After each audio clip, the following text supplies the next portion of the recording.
I'm going through some pretty significant changes in my life right now. I'm moving to a new city. I'm going back to college. I'm having to find a new job.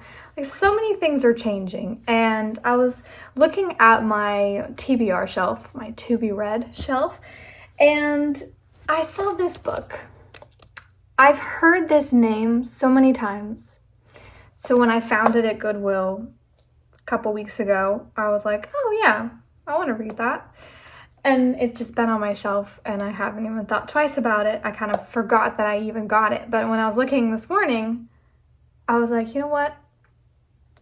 It's small. It looks like a one-day read. So I'm gonna go for it. And it's like 90 pages of actual content, and I read it in 35 minutes. So it is like pretty large font, and they have illustrations quite often. So it's not like that impressive that I read it that fast, but also I read it in one sitting and I didn't want to put it down, so that's saying something. Needless to say, I'm really glad I decided to read that book because it is very helpful and encouraging for what I'm going through right now. I'm not going to get too into detail of what the actual story is because I don't want to spoil it, but it's basically an allegory of a maze with cheese and two mice and two humans that are trying to find the cheese in this maze. And so like the maze is life and the cheese is whatever things you want from life, things that make you happy. It's kind of up for interpretation, but that's the general idea. And so these two mice and these two humans have very different ways that they go about finding the cheese in this maze. And, you know, often they'll just find a piece here, a piece there, but sometimes they'll find a station that has like a lot of cheese and they like set up camp there for a while. But then the real meat of the allegory starts when the cheese runs out at the first station. And I'm not going to go into more than that because I don't want to spoil it. But it's very interesting to watch the ways that the two mice and the two humans go about responding to the absence of the cheese. I guess it does make sense for me to explain what their characteristics are because I can't really go into breaking it down, debriefing, without saying what those characteristics are. So the two mice are Sniff and Scurry. So Sniff can like sniff out the cheese and Scurry just runs around and tries to find it. And then the two humans are Hem and Haw. And Hem tends to get entitled when he finds cheese. And when he loses cheese, he's like, who moved my cheese? And like denies that change has happened. And he's like, oh, well, they got to bring it back sometime. And then Ha is more like kind of just shuts down when change happens and doesn't really want to even think about the fact that things have changed until he finally wakes up and is able to laugh at himself for how he's responded up until that point and realize that nothing's going to change unless he does, and decides to go back out and look for cheese again.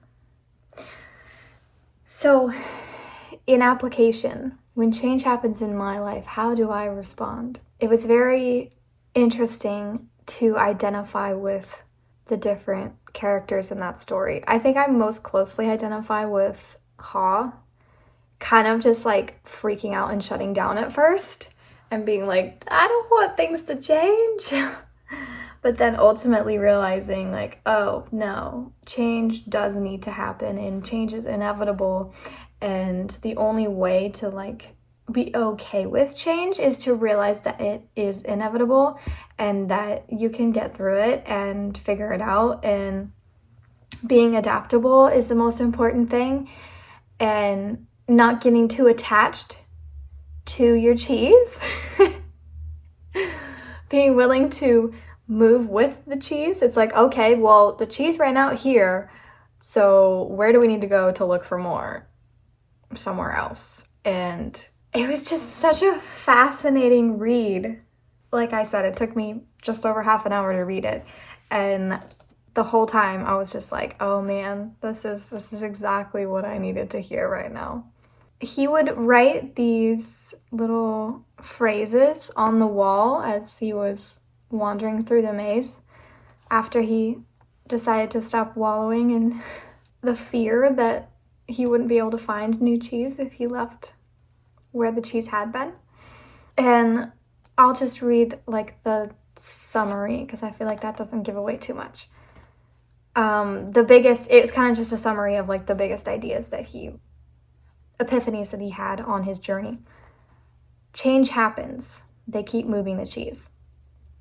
Anticipate change. Get ready for the cheese to move.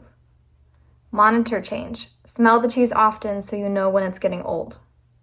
Adapt to change quickly. The quicker you let go of old cheese, the sooner you can enjoy new cheese. Change. Move with the cheese. Enjoy change. Savor the adventure and enjoy the taste of new cheese. Be ready to change quickly and enjoy it again and again. They keep moving the cheese. That's definitely something that I have been learning a lot the last few years, is that life changes a lot. Things don't stay the same for very long. And that can be terrifying, or it can be empowering, because if you are feeling stuck in something that doesn't feel right, then you know that it's gonna change eventually. I mean, obviously there are some things that you need to like actually take action to get out of. But like, if you feel like you don't have very many friends where you currently are, like that's not always gonna be a reality. Or on the flip side, life changes a lot, so really appreciate what you do have. Because like even in the last year and a half that I've been here in Michigan, the landscape of like my friendships has changed so much. And there have been times where I've had really close friends that we do stuff together like every week. And then there have been times where I don't see any of my friends for like a month, like this last month. And it's just a reminder to like not take for granted the good things in my life, because it can so quickly change.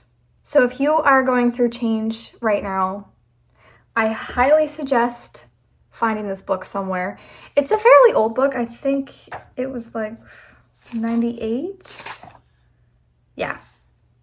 Copyright 1998. At least this printing was. This one has a thrift book sticker, so I'm guessing you can find it on thrift books. I found it at Goodwill, but I would highly recommend finding it and reading it and really thinking about what it can mean for your life, and hopefully you find some encouragement in it. If I can find it on Amazon or anything, I'll link it down below. I hope you gained some insight from my review of it and how it impacted me. And if there are any other books that you are curious about and you want me to read and give my thoughts on it, please let me know in the comments down below. I would love to read any books that you guys have on your TBR. And once again, thank you so much for watching.